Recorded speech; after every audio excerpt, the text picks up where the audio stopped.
If you are friends with Donald Trump or work with Donald Trump or you associate with Donald Trump in some way, Donald Trump will ultimately screw you. That is what everyone around him ultimately figures out, and it is the fate that is coming for JD Vance, who Donald Trump is already abandoning in the worst way possible for JD, and we are going to get into it all because boy is it so delicious as the walls close in on this White House. But before we do, if I could quickly ask you to leave a like on this video, and if you haven't already and you enjoy our channel, to hit that subscribe button because it goes a long way in supporting our work. Now, before we get into the post that Trump was blatantly mocking JD Vance and really attacking and undermining him, I want to start with someone who is calling out the inhumanity of Trump and Vance, and that's Jasmine Crockett, sticking it to this administration right here. I know someone promised that they would make America great. I am telling you that they are doing just the opposite. I am telling you that we are a land of immigrants. It is time to do immigration right. It is time to make sure that we live up to the promise of this country. The idea that someone ran and said that I will get rid of the bad guys, yet we know more than 50% of the people that are currently being detained in custody have no criminal records at all. Zero, nada. So tell me why you are taking those people out of their communities. They are our neighbors. They are our friends. And frankly, they contribute to the fabric of this country. They are what make this country great, not your thuggish ICE agents who literally are spitting on our Constitution, as well as everything that we think patriotism ought to be. So with that, I want you to know, whether you are in Los Angeles, whether you are in Chicago, whether you are in any city in North Carolina, let me be clear. Democrats, specifically on the Oversight Committee, we got your back. I want you to know that this is about doing what's right. This isn't right or left for us. This is right or wrong. And I am telling you right now, this administration is wrong. JD Vance has really, in an attempt to model himself after Donald Trump, he's gone on kind of the most disgusting immigration tirade I've seen, maybe out of anyone in this administration. And I know Stephen Miller is like really competitive in that space. Obviously, Donald Trump is the OG of being a racist bigot, spewing bile all the time. But JD Vance is uniquely gross because of his wife and Usha's family and constantly undermining their heritage and just acting like an asshole all the time, which is exactly what JD Vance is. There's no other way to describe him.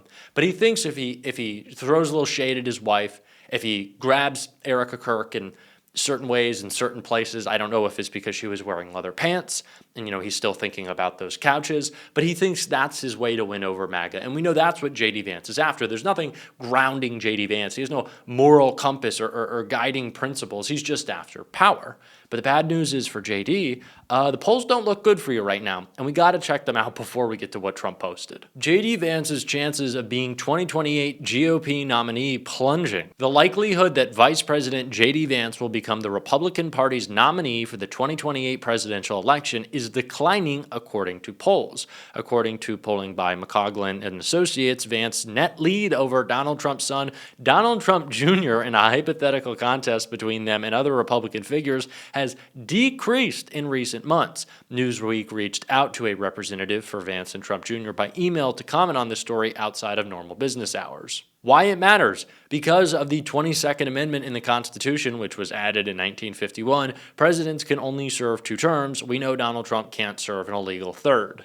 While neither Vance or other GOP figures have announced their candidacy for 2028's race, Vance, the current vice president, has been widely tipped as a potential candidate and natural heir to continue Trump's agenda. But if his popularity is falling, this could signal that there has been a backlash to the Trump administration. According to polling in August, Vance had a 20-point lead over Trump Jr., who is in second place with 36% of the vote share to Trump Jr.'s 16%. This lead actually increased to 28 points in September. However, in October, his lead decreased, and while Vance still enjoyed a 38% of the vote share, Trump Jr.'s 20% of the share meant that just a few weeks ago, Vance had a narrower 18-point lead. So the polling is getting a little tougher for JD Vance, and he certainly doesn't like that because the only thing that he cares about is climbing for more power. JD Vance, again, I cannot say this enough, does not care about anything but his aspirations for the presidency, which is why as Donald Trump talks about 2028, it seems like he's mocking JD Vance,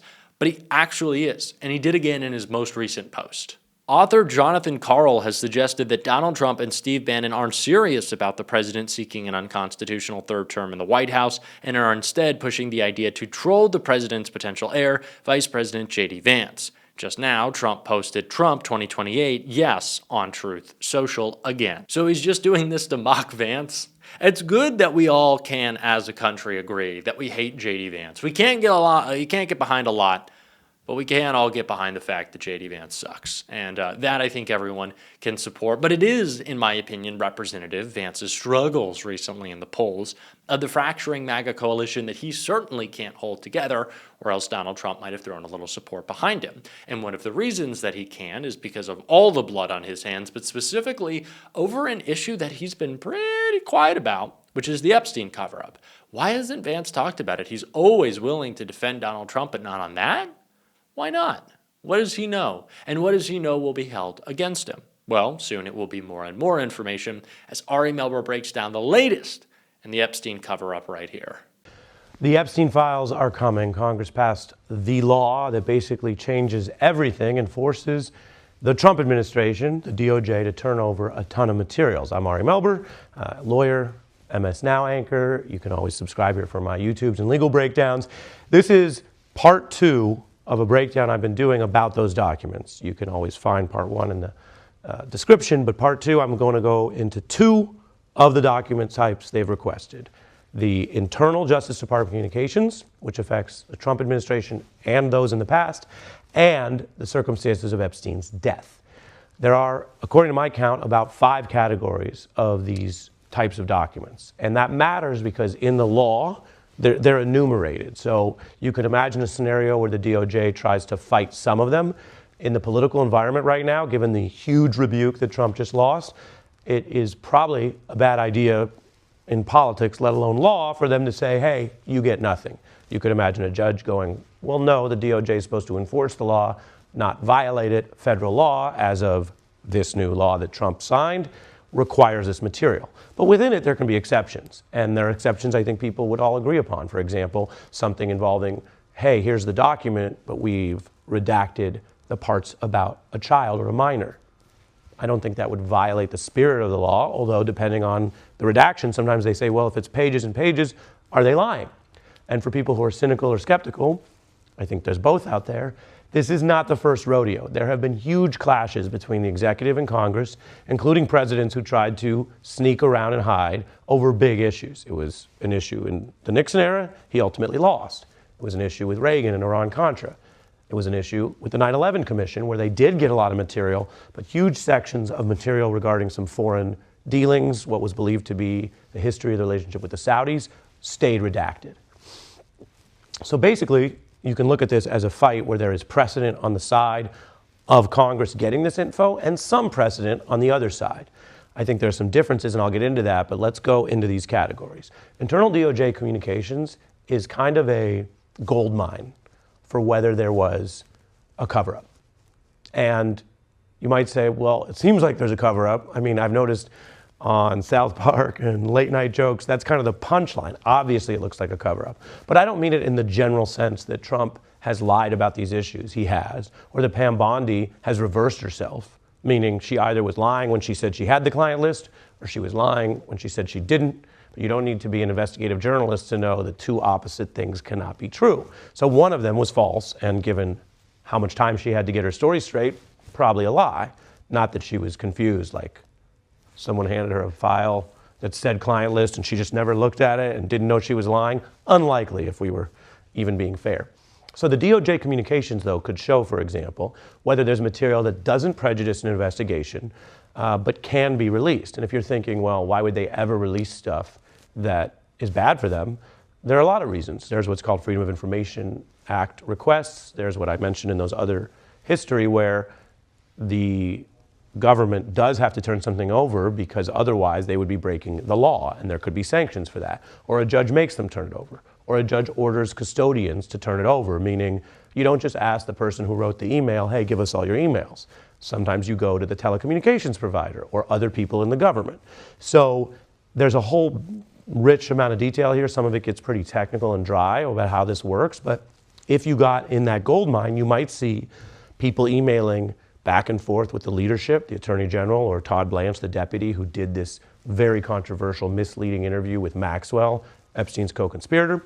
You might see other people in DOJ talking about it without them on the chain.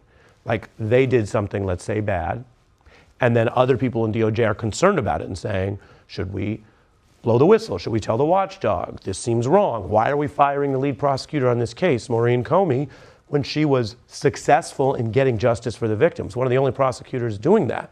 And maybe you find out in the emails, and just hypothetical, that there was a reasonable explanation, that it didn't have to do with Epstein. And you might say, oh, as far as the Congress is concerned, okay, we have that. Or you might find something suspicious. That's just for the current Trump era. Then you go back to the prior Biden administration, and there's a big question here that haunts the Democrats who've made such a big deal out of this, even if you think they've gotten to a good result. And a lot of people have said Ro Khanna, who was the lead sponsor on the bill, was joined by Massey, a Republican. They got action. But wouldn't it have been easier to get that action when their party controlled the White House and DOJ? Why not go to Merrick Garland over the 4 years and get those materials? I recently actually asked Congressman Khanna about that, and he said, on the one hand, yes, fair question, fair to look back and say they should have done more with urgency. And two, he said it was a long process, and he went through his defenses of how basically he said that they were looking at getting that. Some of it was slowed down by a judge, etc. Then you go back further to the first Trump term, and those DOJ communications could look back at, say, Alex Acosta, who Trump promoted but was part of the original sweetheart deal that cut out victims, ultimately unlawfully, and helped Epstein and had this sort of very lenient house arrest type thing in Florida. So you could look back at whether there's communications about that. Who knew about that? Was there any meddling? Again, I'm ripping off all these, like rifling off all these questions, but these are things that you would look at in those documents. The next part that would matter for the DOJ under Biden and the next topic is Epstein's death. So that's the final category. If you remember, I've gone through several of these over 2 videos. The fifth and final category is material about Epstein's death. This is only going to get worse for Donald Trump, and thus it will only get worse for JD Vance. And honestly, nothing makes me happier. And we are going to continue to cover it all on this show. And if you want to support that, as always, you can hit that subscribe button, leave a like on this video. If you stuck around to the end, drop a blue heart in the comments. Keep on fighting, y'all. Don't let them silence you. And until next time, I'll see you soon.